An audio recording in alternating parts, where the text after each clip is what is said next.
तो बात यहां पे थी कि मैं किस तरीके से उस वक्त के दौर की बात बता रहा था आपको कि प्रोफेसर हरबंश लाल शर्मा को अलीगढ़ मुस्लिम विश्वविद्यालय ने कुर्सी पे सर सैयद के बैठने नहीं दिया। अब मैं इस बैकग्राउंड से निकल के आया और आने के बाद मैंने दिल्ली में जो भी कुछ अपने जीवन का स्ट्रगल होता है वो सब करते मैंने भी किया। वो पत्रकारिता में भी मैंने देखा कि जिस पर्पस से मैं आया था वो पर्पस तो मुझे लगता नहीं था कि पूरा होगा, लेकिन लगातार मैंने यहां देखा कि यहां भी खूब चरम पर, कास्टवाद भी चरम पर है यहां, और आइडियोलॉजी के नाम पर भी जो बैंकरप्सी है वो भी मुझे समझ में आती थी। तो एक पहले से सेट नैरेटिव था, उस नैरेटिव में अगर आप काम कर सकते हैं तो आप बड़े पत्रकार हैं, आप महान पत्रकार हैं। और उस सेट नैरेटिव के खिलाफ अगर आपकी कोई राय है, तथ्यों पे है, तो आपको तब भी तरजीह नहीं दी जाती। एनीवे, लेकिन उसमें 25 साल गुजारे, उस पूरे दौर को देखा और उसके बाद फिर इस्तीफा दिया और फिर लगा कि देश के सामने अपनी बात रखेंगे, पूरी ताकत और ईमानदारी से रखेंगे। अगर देश को अच्छा लगेगा तो इस बात को कहेंगे, नहीं तो कोई हमारी मजबूरी नहीं है, कोई हमारा प्रोफेशन नहीं है कि हमको कोई इससे कमाई करनी है, इससे कोई नया चीज खड़ा करना है। लिहाजा हमको लगा कि देश हमारे साथ खड़ा हो गया है, हमारी बात सुनना चाहता है, हमें सुन करके अपनी बात नैरेटिव बनाना चाहता है, इसलिए हमने अपनी बात की। इसलिए मैंने कहा कि शुरू से हम इस बात के खिलाफ थे कि कोई संगठन बनाया जाए, क्योंकि संगठनों में मैंने देखा है कि आखिर में हजारों संगठन है इस देश में हिंदूवादी, लेकिन उन संगठनों ने अपने अपने नाम, अपने अपनी पहचान से ज्यादा कुछ करने की कोशिश नहीं की है। और हर आदमी को उन संगठनों के कंधे पे रख के सत्ता तक पहुंचने का शौक होता है, जो मेरे अंदर कतई किस्म का नहीं है। और मेरे साथ में न जीडी बख्शी का है, न RSN सिंह साहब का है, न सुशील पंडित का है, न मेजर गौरव आर्या का है, न कैप्टन सिकंदर रिजवी का है, न ललित अंबरदार का है, न अंकुर का है। तो मैंने कहा फिर इस देश में ऐसे लोग बोले ताकि उनके ऊपर यह न लगे कि साहब हम किसी खास सोच से बोलते हैं, खास एजेंडे को चलाते हैं। हां, हम दावे से कहते हैं कि हमारा एजेंडा है, हमारा नैरेटिव है, हमारा नैरेटिव है हजारों लाखों साल पुरानी सनातन सभ्यता दोबारा से स्थापित हो,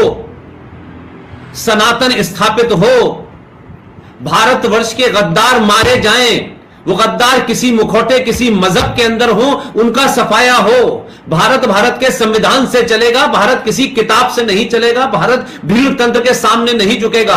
भारत की सेना और पुलिस का सम्मान हो, जो पुलिस पे पत्थर उठाए उसे गोली मार देनी चाहिए, जो सेना पे पत्थर मारे उसे गोली मार देनी चाहिए। इसमें उसका रंग, उसका मजहब नहीं देखा जाना चाहिए। हां, हमारा एजेंडा है और यही एजेंडा है और यही रहेगा मरते दम तक। हम अपने एजेंडे को नहीं बदलेंगे। वो किसके फेवर में है, किसके फेवर में नहीं है, ये हमारा एजेंडा नहीं है। ये कुछ लोग खुश हो जाएंगे, कुछ लोग नाराज हो जाएंगे। जिसको नाराज होना हो वो कल की जगह आज नाराज हो जाए। हम अपने कल के किसी की खुशी के लिए वर्तमान को खराब नहीं कर सकते।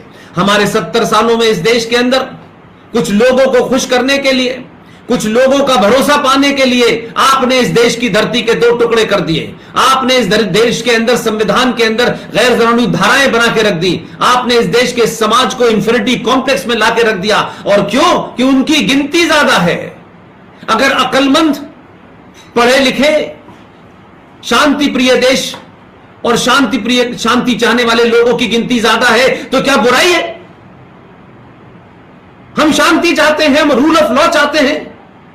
हमने ये नहीं कहा कि भारत में जो कोई रहेगा उसको जो है हमारा ही बनना पड़ेगा, लेकिन यह भी बर्दाश्त नहीं है हमको कि भारत में 4 गुंडे खड़े होकर के कहेंगे कि अगर हमारी तरह नहीं बने तो हम देश को तोड़ देंगे, हम काट देंगे, हम मार देंगे, हम लूट करेंगे, बलात्कार करेंगे। और हमारे पूर्वज बाबर हैं और अकबर हैं और औरंगजेब हैं। अगर उनके पूर्वज बाबर हैं और अकबर हैं और औरंगजेब हैं तो उनका भारत से कोई नाता नहीं है। वो किसी शक्ल में आए, कैसी शक्ल में आए और कैसे भी ग्रुप में आए, हमें एक्सेप्टेबल नहीं है।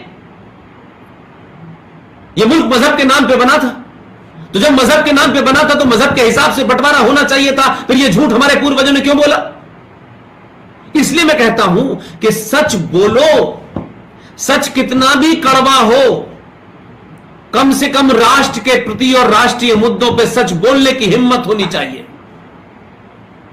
1000 साल के लंबे कालखंड के बाद आज जब आप इस स्थिति में पहुंचे हैं तो हमें झूठ बोलने की जरूरत नहीं है। इसलिए मैं कहता हूं, जो भारत राष्ट्र के संविधान में, संसद में यकीन रखता है, वो ही असली वंशज है। ये देश, ये समाज, ये सरकार, ये सत्ता और व्यवस्था उसी के लिए है। हम डराने और धमकाने की राजनीति करने वाले लोग, जिन्होंने 70 साल तक डराया और धमकाया, इसी डराने धमकाने से देश बटा, देश के टुकड़े हो गए, 21 लाख लोग मारे गए। किसी ने सवाल पूछा, क्योंकि कुछ लोगों ने हमारे यहां कुछ लोगों को उनको लार्जर देन लाइफ बना दिया है। वो कितना भी बड़ा पाप कर जाए उसके ऊपर चर्चा नहीं होनी चाहिए। ये वो देश है जिस देश के अंदर, दिल्ली यूनिवर्सिटी के अंदर अगर ये पढ़ाया जाता है, और मुझे तो दुख है, वो सनातनी बच्चे, वो हिंदू बच्चे जो 10 साल तक बीए पास 1 के कोर्स में दिल्ली यूनिवर्सिटी में पढ़ रहे थे, भारत की राजधानी की नाक के नीचे कॉलेज था, किसी हिंदू बच्चे के मन में ये क्यों नहीं सवाल आया कि ये कैसे आपने पढ़ाया जा रहा है, ये क्यों पढ़ाया जा रहा है? ये सवाल नहीं खड़ी। और यही कमजोरी, यही कायरता ने आजाद भारत के अंदर हिंदू को आज भी, वो अपने सर्वाइवल के लिए लड़ रहा है। वो किसी को जमीन घेरने, किसी का मकान पे कब्जा करने के लिए नहीं लड़ रहा, वो अपनी जान बचाने और अपनी पहचान बचाए रखने के लिए लड़ रहा है। और उसने इतने सारे कंप्रोमाइजेस करने के बाद घर दे दिया, 21 लाख लोग मर गए, जमीन दे दी, आपकी आत्मा नहीं मरी, आपका मन तृप्त नहीं हुआ? माफ कीजिएगा, अगर आपकी मन तृप्त नहीं हुआ पाकिस्तान और बांग्लादेश लेने के बाद, आपका अगर आज भी एजेंडा है कि भारत के अंदर दारुल हर्ब से दारुल इस्लाम बनाएंगे, तो याद रखे हर वो आदमी, जो लोग दारुल हर्ब से दारुल इस्लाम बनाने की लड़ाई लड़ रहे हैं, उनके साथ जो भी खड़ा होगा वो भी गद्दार है, वो भी इस देश के राष्ट्र विरोधी है। हम सब अपना कर्म कर रहे हैं। जो भी है, जो प्रत्यक्ष रूप से अप्रत्यक्ष रूप से लिख करके, बोल करके, चिल्ला करके, समाज में काम करके जो अपना फर्ज निर्वाह कर रहे हैं, वो भी राष्ट्र को बचा रहे हैं। लिहाजा मैं मानता हूं कि आज जब खुलेआम गद्दारी हो रही हो सड़कों के ऊपर, और लोग बता रहे हो कि हमें चाहिए जिन्ना वाली आजादी, तो माफ कीजिएगा, इसके ऊपर अगर मगर करना देश बर्दाश्त नहीं करेगा। और मैं फिर बता रहा हूं, 70 साल में सनातनियों को और हिंदुओं को जो भी कुछ किया आपने भारत के संविधान के अंदर, ये जो सेकुलर शब्द है, आपके संविधान में कई फ्रॉड है जिसकी लड़ाई लड़नी है।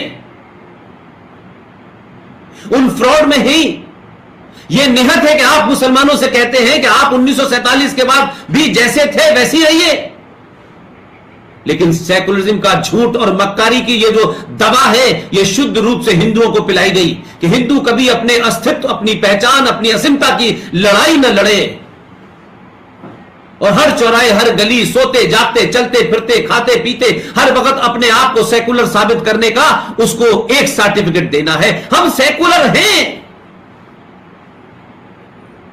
4 मुसलमान दोस्त हो जाते हैं, हम अपोलोजिस्टिक होकर के सेकुलरिज्म की बात करने लगते हैं।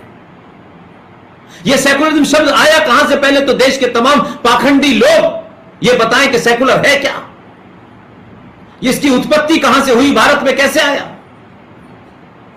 सनातन की करोड़ों साल की संस्कृति और धर्म के अंदर शब्द सेकुलर की जरूरत ही नहीं थी। दुनिया में आज भी हमसे ज्यादा बड़ा कोई सेकुलर नहीं हो सकता, लेकिन एक मक्खारी भरा शब्द, एक आइडियोलॉजी को उसमें इंसर्ट किया गया और बताया गया कि आपको सेकुलर रहना है और इसी फ्रेमवर्क में रहना है और ऐसे ही सेकुलर होना है। तो जिन लोगों ने यह परिभाषा लिखी है, हम सेकुलर वो नहीं होने चाहते। किसी को 4 दोस्त हो जाएं, किसी के संगठन में 5 मुसलमान हो जाते हैं, तो वो संगठन की राय बदल देता है, उसकी आइडियोलॉजी बदल देता है। अरे एक निजी दोस्ती होती है और एक राष्ट्र के प्रति दोस्ती होती है। निजी दोस्ती का कोई मतलब नहीं होता है, अगर वो राष्ट्र के प्रति नहीं है वफादार, तो मेरे प्रति और आपके प्रति कोई वफादारी नहीं होती। आप भारत के उस समाज से सेकुलरिज्म का सर्टिफिकेट मांग रहे हैं